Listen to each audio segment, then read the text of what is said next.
Welcome to This Explainer. Today, we're diving into a really fascinating paradox. We're going to look at why treating financial history as a perfect map of the future is actually a massive trap, one that could cost you dearly.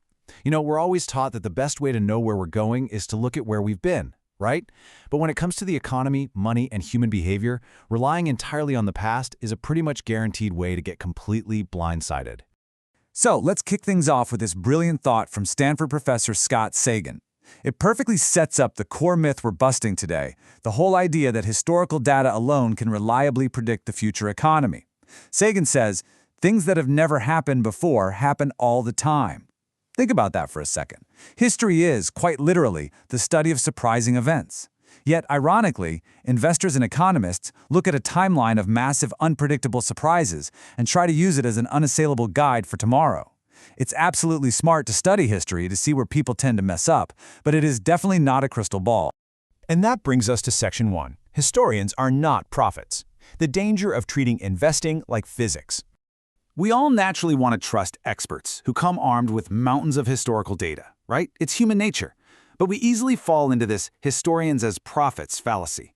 Look, if investing were a hard science, history would be a flawless guide. A geologist can study 1 billion years of rock formations and know exactly how the Earth behaves. A doctor knows that a human kidney operates the exact same way today as it did 1,000 years ago. But investing? It's not a hard science, at all. It's driven by millions of massive groups of people making highly imperfect decisions with limited information. And because these decisions impact their actual livelihoods, these people get nervous, they get greedy, and they get utterly paranoid. The legendary physicist Richard Feynman hit the nail on the head when he joked, "Imagine how much harder physics would be if electrons had feelings." Well, investors absolutely have feelings. The invisible hand of the market absolutely hates it when anything stays too good or too bad indefinitely. People's preferences for goods, services, and money don't just sit still. They shift wildly based on culture, the current generation, and pure emotion. You simply can't treat historical data like a rigid physics equation when the main variables are human feelings. Moving right along to Section 2, the rule of outlier events. How a tiny fraction of history dictates absolutely everything. Get a load of this infinitesimally small number, 0.00000000004%. So what does that actually mean? Well, in the 19th and 20th centuries, roughly 15 billion people were born. But think about how radically different our global economy, our borders, and our technology would be if just 7 of those people like Thomas Edison, Bill Gates, Martin Luther King, or on the flip side, figures like Adolf Hitler or Joseph Stalin had never existed. Just 7 people out of 15 billion. That incredibly tiny percentage of humanity essentially directed the majority of our recent history.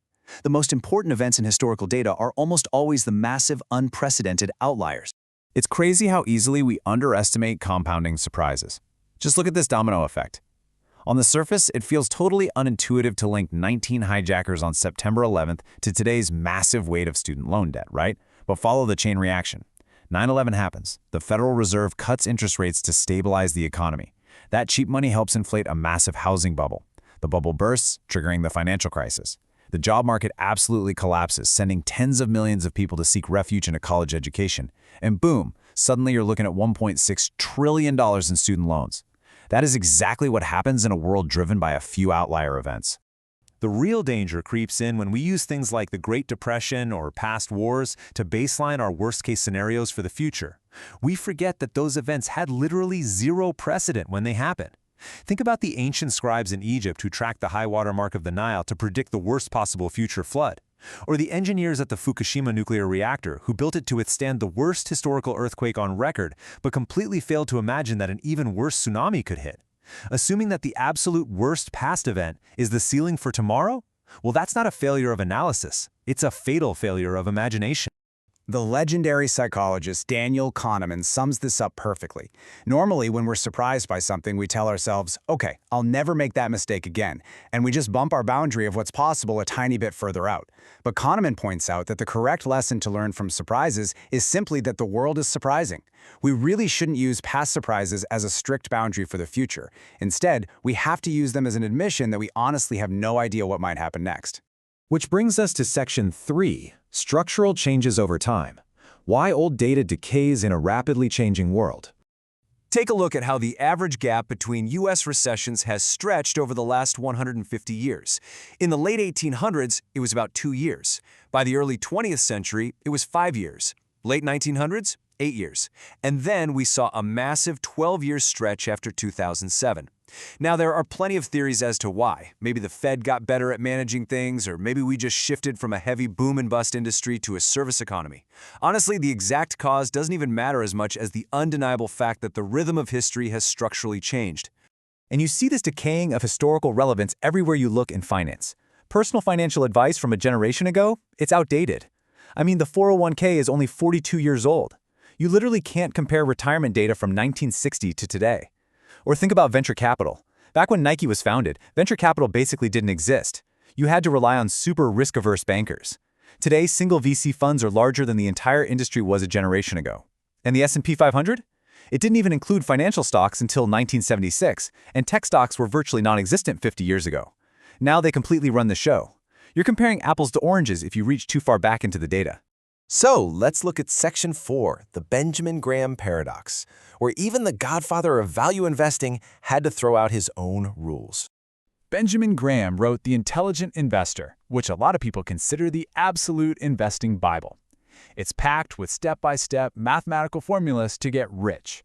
The only problem? If you try using them today, almost none of them work. One of his rules says to avoid stocks trading for more than 1.5 times book value. If you followed that recently, you'd own almost nothing but bank and insurance stocks. But here's the thing. Graham wasn't a fraud. He was extremely practical. He constantly retested his assumptions. Actually, between 1934 and 1972, he discarded and replaced his own definitive formulas 5 separate times in revised editions of his book. He realized that competition grows, technology changes, and industries shift. If the greatest financial mind of the 20th century had to scrap his own math 5 times because the market evolved, how relevant do you really think a formula from 1972 is going to be in the 2020s? So, how should we actually handle this? That brings us to Section 5, how to actually use history, navigating the future without a map. There's this really famous quote from investor John Templeton. The 4 most dangerous words in investing are, "It's different this time." People love to use it to mock anyone who suggests history won't perfectly repeat itself. But Michael Batnick brilliantly flips this right on its head. He says, the 12 most dangerous words in investing are, the 4 most dangerous words in investing are, "It's different this time." Because acknowledging structural change isn't dangerous, ignoring it is. The world changes, and adapting to those changes is what really matters. Here is the crucial takeaway for our explainer today, a really nuanced framework you can actually use. You want to look way back into history to understand general human behavior, how people respond to stress, how they fall into fear and greed, how they react to incentives. That stuff stays incredibly stable across centuries. But when you're looking for specific market trends, sector relationships, or exactly what to do with your portfolio right now, you absolutely must look only at recent history, because that's the only data reflecting the current evolutionary state of the economy. I want to leave you with one final, provocative thought to chew on. If the most important events of the future are going to be completely unprecedented, things history gives us zero map for, and if the real lesson from past surprises is just that the world is surprising, what unprecedented event are you failing to imagine today? As you look at your own plans and expectations, remember that the absolute biggest risk is almost always the one that hasn't even happened yet. Thanks so much for joining me on this explainer, and remember to always keep questioning the data.